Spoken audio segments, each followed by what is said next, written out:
musika, sining at kultura ang siyang nagsisilbing daan sa pagtuklas, paglinang at pagpapahusay sa mga iba't ibang talent ng mga kabataang mag-aaral. Ito ang naging malaking tagumpay ni Ginoong Leoncio Benigno Tolentino ng San Nicolas Elementary School sa Tarlac City. Isa sa mga tinanghal na natatanging guro ng Central Luzon sa taong 2015 sa paghubog ng mga magagaling na mga kalahok sa iba't ibang mga kompetisyon. Nung bata pa ako, pinangarap ko na talaga maging performer.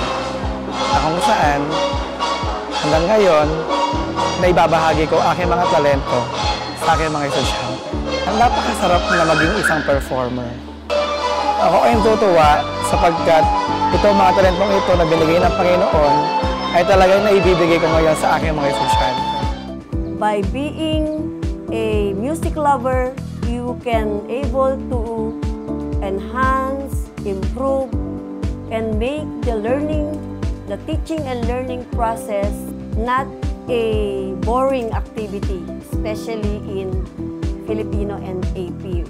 Palagi niyang ibinabahagi ang kanyang kaalaman at talento tungkol sa musika at paglaban sa iba't ibang asignatura. Kami ay palagi niyang ginagabayan. Istrikto man siya, malaki naman ang kanyang puso sa trabaho at pagtuturo. Siya din ang nagbibigay inspirasyon sa amin upang pagbutihin ang aming pag-aaral at maging matagumpay sa buhay.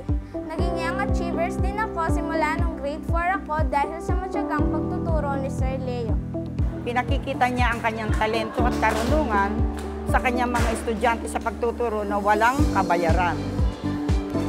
Kasi si Sir Leo po ay isang matilinong teacher. Sir Leo po ay isang talentadong guro.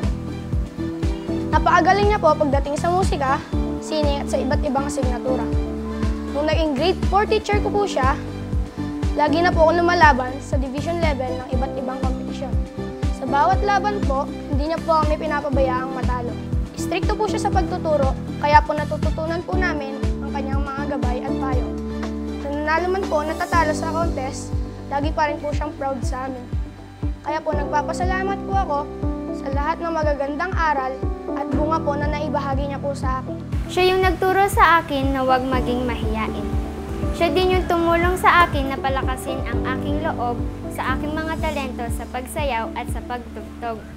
Hindi niya ako sinukuan sa mga pagsusulat ng mga artikulo. Laging pasasalamat ko kay Sir Leo na siyang aking naging inspirasyon para makamit ko ang aking pangarap at maging matagumpay sa buhay. Saludo po kami sa inyo, Sir Leo. Kinakailangan bilang isang teacher o isang guro na punong-puno ng puso sa trabaho ay kinakailangan ibigay natin ang best natin sa lahat. Kasi minsan lamang tayo mabubuhay sa mundong ito. Hindi lamang sa pansarili, pampamilya, maging sa komunidad. Na kung saan bilang isang teacher, tayo ay bumubuo at mag-mold ng mga bata na kung saan sila ang magsisilbing mga future generations natin.